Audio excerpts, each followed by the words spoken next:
Hello guys, मेरा नाम है अरमान राय और मैं एक ट्रैवल एंथुजियास्ट हूँ। ये मेरी इस चैनल की पहली वीडियो है और मुझे ऐसा लगता है कि मैं अपनी एज में जितना ट्रैवल कर चुका हूँ, कंपैरिजन में मेरे जितने भी फ्रेंड्स हैं या जो मेरे बैचमेट्स हैं, उनके कंपैरिजन में मैं जितना ट्रैवल कर चुका हूँ, जितनी मैं दुनिया देख चुका हूँ, तो मैं अपने आप को एटलीस्ट इस फील्ड में इतना केपेबल समझता हूँ कि मैं अपनी एज के लोगों को या अपने से बड़े लोगों को गाइड कर सकूँ। एंड दैट्स वाई मैंने इस चैनल को बनाने का सोचा है और इसमें जितनी भी वीडियोस आएंगी ये यूजुअली ट्रैवल गाइड के ऊपर। आज के इस वीडियो में मैं आपको एक नॉलेज देने वाला हूँ कि क्यों आपको फ्लाइट को प्रेफर करना चाहिए ट्रेन की जगह। अब मुझे पता है काफ़ी लोग आकर मुझे बोलेंगे कि भाई फ्लाइट महंगी होती है, ट्रेन सस्ती होती है, तो फेयर कंपैरिजन कर रहा हूँ भाई। यहाँ पे मैं वंदे भारत, राजधानी, शताब्दी, तेजस, जितनी भी प्रीमियम लेवल ट्रेन है उनको फ्लाइट से कंपेयर कर रहा हूँ, जिनके जो प्राइजेस हैं उनमें ज़्यादा डिफरेंसेस नहीं है। फॉर एग्जाम्पल, दिल्ली से भोपाल जो वंदे भारत जिसमें मैंने अभी रिसेंटली ट्रैवल किया था, उसका प्राइस है 4000 रुपीज़ ऑफर मिला के। जो मैंने पेटीएम पे किया है, ये स्पॉन्सर्ड नहीं है, लाइक पेटीएम पे मुझे सबसे सस्ता मिला था, तो 4000 रुपीज़ की टिकट मिल रही थी, 4200-300 रुपीज़ की। एयर इंडिया थोड़ी महंगी है तो वो 4500 की मिल रही थी। वंदे भारत की एग्जीक्यूटिव क्लास का जो प्राइस है वो है 3300 रुपीज़। ज़्यादा डिफरेंस नहीं है, 1100-1200 रुपीज़ का ही डिफरेंस है। एयर इंडिया से मैं इसलिए कंपैरिजन कर रहा हूँ क्योंकि वंदे भारत में भी मील्स मिलती हैं और एयर इंडिया में भी मील्स मिलती हैं। इंडिगो, स्पाइसजेट या जितने भी अदर बजट कैरियर्स हैं उनमें मील्स नहीं मिलती हैं, इसीलिए फेयर कंपैरिजन होगा वंदे भारत का एयर इंडिया से। तो 4500 एयर इंडिया का प्राइस है, ऑलमोस्ट 3500 रुपये वंदे भारत का प्राइस है, 1100-1200 रुपये का डिफरेंस है। अब मैं आपको दोनों एक्सपीरियंसेस शेयर करता हूँ। मैंने एयर इंडिया से फ्लाई किया लेह के लिए, सिमिलर डिस्टेंस है इसीलिए कंपैरिजन फेयर है। और भोपाल मैंने ट्रैवल किया है बाई वंदे भारत। वंदे भारत में मुझे बहुत बड़ी बड़ी कमियां दिखी हैं, तो मैं एक एक करके स्टार्ट करता हूँ। सबसे पहले रेलवे स्टेशन से। जो सबसे बेसिक चीज़ें होती हैं वो होती हैं मेट्रो स्टेशन, जैसे दिल्ली मेट्रो स्टेशन या टैक्सी स्टैंड से रेलवे स्टेशन या प्लेटफॉर्म पे पहुँच के ट्रेन में बैठने तक का एक्सपीरियंस। तो अगर आप हज़रत निज़ामुद्दीन के मेट्रो स्टेशन पे उतरेंगे और आप वहाँ से जाएंगे रेलवे स्टेशन तक, आपको पूरा स्लम एरिया दिखेगा। दोनों तरफ आपको भिखारी लोग भीख मांगते हुए दिखेंगे, गरीब बच्चे एकदम भागते हुए दिखेंगे। बट वहीं अगर आप टर्मिनल 3 मेट्रो स्टेशन पे उतरेंगे, वहाँ से आपको interconnected fully air condition pathway मिलता है टू द एयरपोर्ट। ठीक है, अब आप ये चीज़ याद रखना कि फेयर में सिर्फ 1100-1200 का ही डिफरेंस है, ज़्यादा नहीं है। उसके अलावा मेरी जो लेह की फ़्लाइट थी वो थी अर्ली मॉर्निंग, और अर्ली मॉर्निंग मेरे पास पहुंचने का कोई सुविधा नहीं थी, तो मैं लेट नाइट पहुंच गया एयरपोर्ट पे। अब एयरपोर्ट पे हर गेट के सामने सोने के लिए बेंचेस हैं जो कि साफ़ सुथरे हैं, हाइजीनिक हैं। ये चीज़ें रेलवे स्टेशन पे नहीं है, not even in Rani Kamlapati station. उसकी जो गवर्नमेंट ने इतनी तारीफ़ की थी कि उस स्टेशन पे बहुत सारी सुविधाएं, एयरपोर्ट जैसा है, टू बी ऑनेस्ट एयरपोर्ट जैसा नहीं है वो। ठीक है, इंफ्रास्ट्रक्चर ठीक ठाक है, इंडिया के बाकी रेलवे स्टेशन से बेटर है, बट टर्मिनल 3 लेवल का नहीं है, एयरपोर्ट लेवल का नहीं है। तो एक तो ये हो गया। इसके बाद रेलवे स्टेशन पे पानी की सबसे बड़ी तकलीफ है। रेलवे स्टेशन पे अगर आप पानी पियेंगे तो आपको या तो बॉटल वाटर खरीदना पड़ेगा, नहीं तो जो भी जहाँ पे भी फ्री पानी मिलता है वहाँ पे बहुत ही बेकार हालत रहती है। लोग पान थूके रहते हैं, बॉटल्स पड़ी रहती हैं, मतलब एकदम अनहाइजीनिक कंडीशन है। वहीं आईजीआई एयरपोर्ट पे मैं पूरी रात 3 से 4 लीटर पानी पिया मैंने, पूरा का पूरा मैंने फ्री वाला ही पिया है, क्योंकि बहुत साफ़ सुथरा था। लग ही नहीं रहा था कि आपको बॉटल खरीदने की ज़रूरत है, बहुत ज़्यादा क्लीन ड्रिंकिंग वाटर था। तो आप ये देखो, तो ये तो हो गया स्टेशन। उसके बाद ट्रैवल टाइम, एयर इंडिया आपको 1 आवर 20 मिनट्स में पहुंचा रहा है। ठीक है, आपको एयरपोर्ट 2 घंटे जल्दी जाना पड़ता है, वहाँ पे लैंड होने के बाद भी बैगेज कलेक्शन ये सब मिला के 4-4.5 घंटे लग जाते हैं। ट्रेन में लग रहे हैं 7.5 घंटे।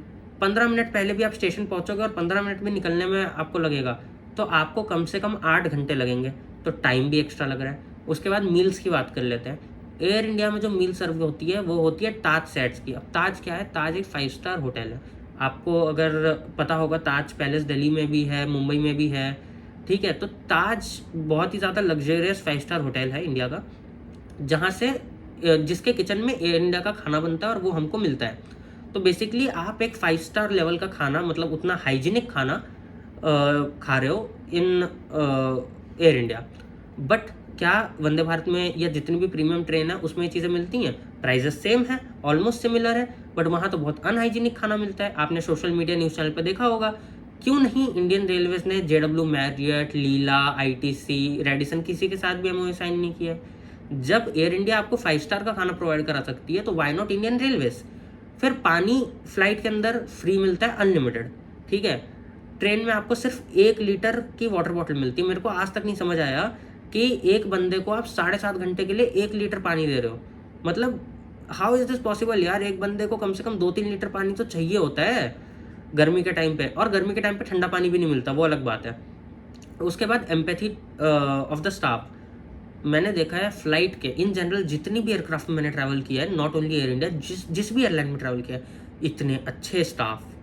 आप उनसे जाके कुछ कंप्लेन करो, सॉरी सर, जब देखो हंसते ही मिलेंगे भाई, इतनी हेल्प करेंगे आपकी। और रेलवे के स्टाफ ऐसे एक्ट करते हैं जैसे मुझ पे वो काम करके एहसान, अरे भाई मैंने पैसे दिए हैं, मेरी जो मैं टिकट खरीद रहा हूँ उसके पैसे से तुमको सैलरी मिल रही है, और तुम ऐसे बिहेव कर रहे हो कि तुम ही राजा हो। अरे यार तुम टीसी हो तो क्या हुआ, तुमको जो सैलरी मिल रही हो मेरी पैसों से मिल रही है ना।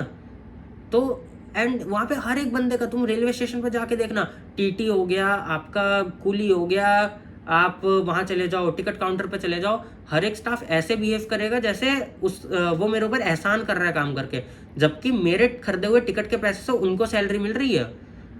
तो यही हालत है हमारी इंडियन रेलवेज की। तो एक तो वो हो गया। उसके बाद जब आप लैंड करते हो, सिक्योरिटी प्रोसीजर आप देख लो, एयरक्राफ्ट जब फ्लाई करेगा तो भी सिक्योरिटी प्रोसीजर फॉलो होते हैं, लैंडिंग में भी प्रोसीजर फॉलो होते हैं। ट्रेन में कुछ नहीं, एयरलाइन क्रैश होती है, साल में 1-2 केस आ जाए तो बहुत बड़ी बात है, ठीक है। पिछले साल एयर इंडिया क्रैश हुआ, पूरे साल में 1 क्रैश हुआ, इस साल भी 1 भी क्रैश नहीं हुआ है। मतलब पिछले 2 साल में 1 फ्लाइट क्रैश हुई है। लेकिन तुम मुझे ये बताओ, पिछले 2 सालों में कितनी ट्रेनें डीरेल हुई हैं, कितने ट्रेन एक्सीडेंट हुए हैं। फ्लाइट एक्सीडेंट 1 हुआ है जिसमें लोग मरे हैं, ट्रेन एक्सीडेंट तो हज़ारों हो गए होंगे, हज़ारों नहीं भी होंगे तो कम से कम 100-150 तो हो ही गए होंगे। तो ना तो रेलवे सेफ है, ना वहाँ के स्टाफ का बिहेवियर अच्छा है। रिसेंटली वंदे भारत की बात कर रहा हूँ, वंदे भारत में क्या हुआ, मैंने स्टाफ को खाली इतना बोला कि मुझको एक्स्ट्रा राइस या रोटी मिल सकती है क्या। और ये मैं हर बार मांगता हूँ, मैं जब राजधानी में, शताब्दी में कहीं भी ट्रैवल करता हूँ, क्योंकि मेरी डाइट ज़्यादा है, रेलवे का इतना सा खाना होता है, किसका पेट भरेगा। उसने सीधा बोल दिया सर नहीं मिलेगा। मतलब लिटरली 3,500 रुपये पेमेंट करने के बाद ये सुनने को मिल रहा है कि एक्स्ट्रा 2 रोटी भी नहीं मिलेगी। एंड फ्लाइट में मैंने एक्स्ट्रा, वहाँ पे मुझे पैटीज और मफिन्स मिला था, मैंने बोला मुझको एक्स्ट्रा मील मिल सकती है, मैंने खाली पैटीज मांगा था कि मेरे को एक्स्ट्रा पैटी मिल सकती है, उन्होंने मफिन भी दे दिया साथ में, लो सर आपने पैटी मांगा, लो मफिन ले लो, दोनों दे दिया। यहाँ पे मैंने खाली 2 रोटी एक्स्ट्रा मांगी या थोड़ा सा चावल मांगा, उसके लिए भी मना कर दिया। अब ये तो खैर वंदे भारत का स्पेसिफिक केस है, क्योंकि मेरे साथ राजधानी में तो दे देते हैं, वंदे भारत का पता नहीं। तो ये तो हालत है हमारे रेलवेज की। तो डेट्स वाई अगर आप कहीं भी ट्रैवल कर रहे हो all over India in general, अगर फ्लाइट और ट्रेन के फेयर में 1,000 रुपये से या 1,500 रुपये से कम का डिफरेंस है ना, प्लीज़ फ्लाइट में जाओ, ज़्यादा कंफर्टेबल है। वैसे भी देखो, वैसे भी तुम अगर रेलवे स्टेशन पे पहुंचोगे, तुम 1-2 बॉटल पानी खरीदोगे, उसमें भी पैसे लगेंगे। उसके बाद तुम्हारे साथ स्कैम होगा, 14 रुपये की पानी की बोतल 20 रुपये में बिकेगी, वहाँ भी तुम्हारे पैसे ही जाएंगे। तुम वो भिखारी दिख जाएंगे, उनको 20-50 रुपये दोगे, वहाँ भी तुम्हारे पैसे जाएंगे। तो इन शॉर्ट तुम्हारे 100-150 रुपये तो उसमें भी निकल ही जाएंगे। तो अगर 1,500 रुपये से कम का डिफरेंस है ना, प्लीज़ गो फॉर फ्लाइट। हाथ जोड़ के मेरी रिक्वेस्ट है। और इंडियन रेलवेज को सुधरने की तो ज़रूरत है, वो तो पूरी दुनिया ही जानती है।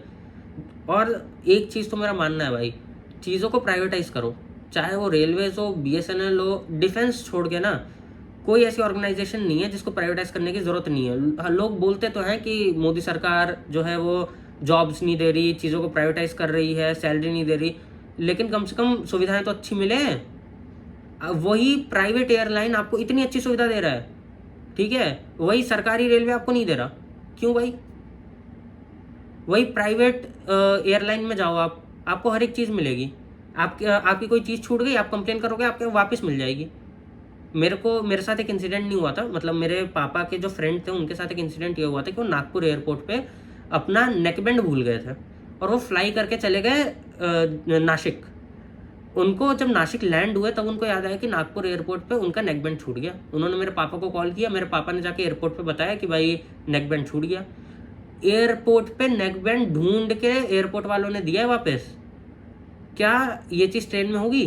ट्रेन में अगर आपकी कोई चीज़ खो भी गई ना तो आपको खुद ढूंढना पड़ेगा। वो आपकी हेल्प कर देंगे, वो अलग बात है, क्योंकि मेरी भी वॉलेट गुम हुआ था तो RPF ने हेल्प की थी, बट खुद ढूंढ के नहीं देंगे, हेल्प करेंगे आपकी। तो ऐसा है, प्राइवेट जो सुविधाएं होती हैं ना वो हमेशा सरकारी सुविधाओं से अच्छी होती हैं। तो मुझे तो लगता है कि इंडियन रेलवेज को पूरा 100% प्राइवेटाइजेशन की ज़रूरत है। So this is all it is. तो ये वीडियो तो आज बहुत ही ऐसी नॉर्मल सा टॉपिक था, वंदे भारत और ट्रेन के बीच, मतलब ट्रेन और फ्लाइट के बीच का। इसके बाद अगर मुझे इस वीडियो पे ठीक ठाक रिस्पांस मिला तो मैं आगे भी वीडियोस बनाऊंगा about how to travel, how to convince your parents and all.